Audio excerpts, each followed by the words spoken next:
Hello, everybody. My name is Logan Marler, and today I'm going to introduce my project. I've decided to call it the Museum Ticket Generator app. I created this using code.org. It took me about 3 to 4 days of solving and defining important variables. On the left, you will see me before my first Governor's Honors Program meeting, and on the right, you will see me on the first day of school.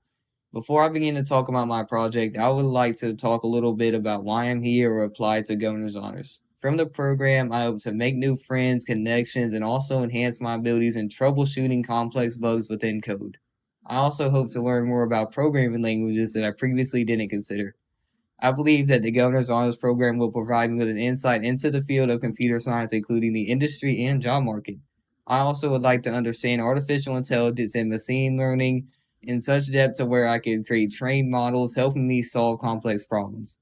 I hope to use this program as a means of developing my technical skills and furthering my knowledge of programming and technology.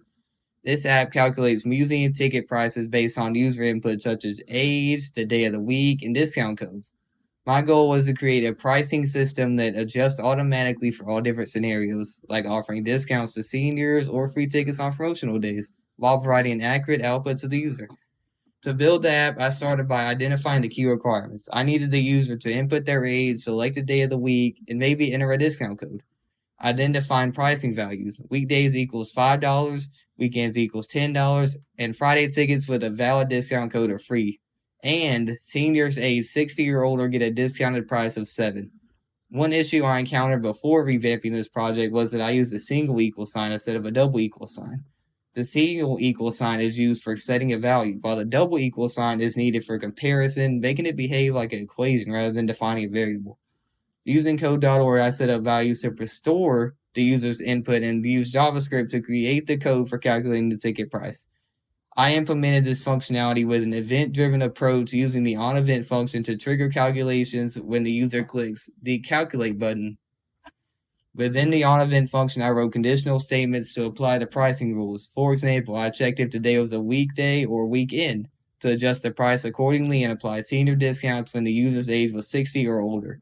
Additionally, if a valid discount code was entered on a Friday, the price was set to 0. To display the results, I combined the ticket details, age, price, and day into a single formatted string and used a single set text call to show it in the output box.